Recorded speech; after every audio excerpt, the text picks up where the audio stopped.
Hey there everyone, Ryan Frontline.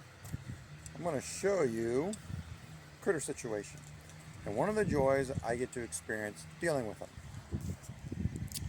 So, first thing we'll look at, we've got a trail here in the grass. I don't know if you can see it.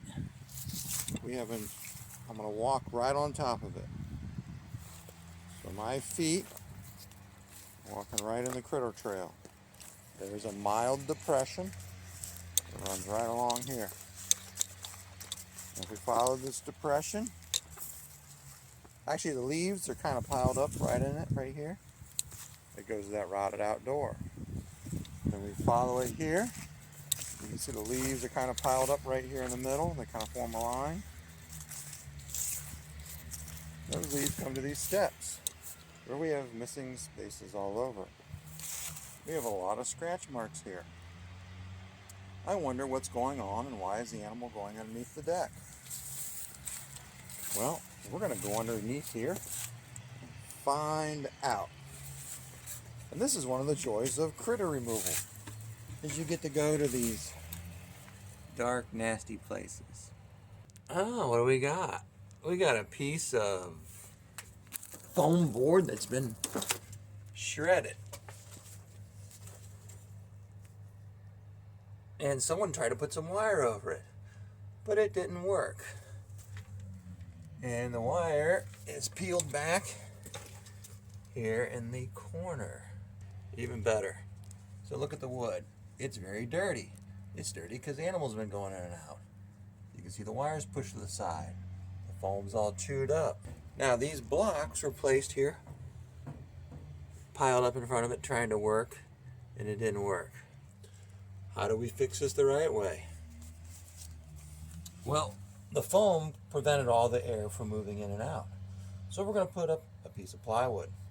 And we'll put the plywood over it, but I can't put the plywood over it yet because I don't know if there's an animal in there or not.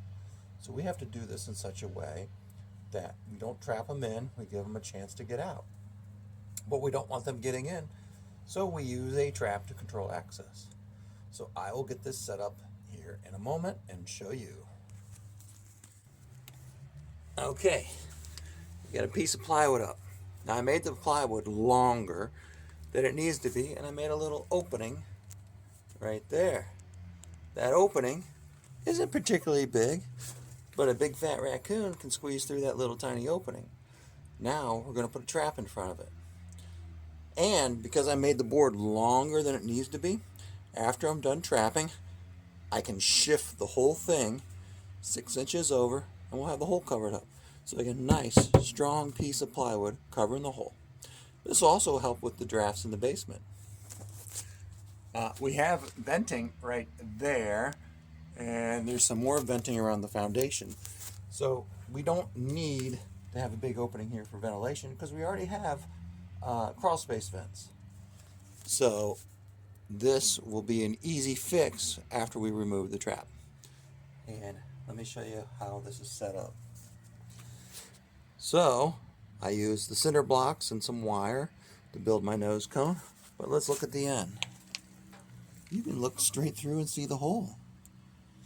So pesky raccoons can escape into my trap and get caught. And we got everything else blocked up. Well, literally blocked up with some blocks, and that should keep them from getting in. Now, they may think they can go through the trap, and that's the whole idea. We have controlled access to the structure. There you have it. A lot of the trapping I'm doing, or that I do on a regular basis, it's more for controlling access. Because if you control access, you're more likely to catch the animal if they're there. The great thing about controlling access is, well, you can verify if the animal's there, you can verify the animal's not there, and if for some reason the animal stops coming around, you can just close the hole up and not worry about trapping them inside. So I'm not worried about catching the animal here. It's great if I do. I make a little more dough, but in this case it's more important to get them out, make sure they're not in there, because if you close this up, there's a raccoon inside that crawl space. Well, he ends up in the house creating havoc, scaring the crap out of the customer, and we don't want that. So in this situation, we'll control access for, I don't know, 3 or 4 days, maybe. And if nothing happens, we have zero activity, I can pull the trap out, slide that plywood over, close it all up, and we don't have to worry about those pesky raccoons anymore. So it's a good plan. And a moment ago, I showed you they were getting in that building. Customer doesn't care about that building. They just care about the house. So it's not like we're taking away the animal's only home. They have multiple homes around this area. Thank you.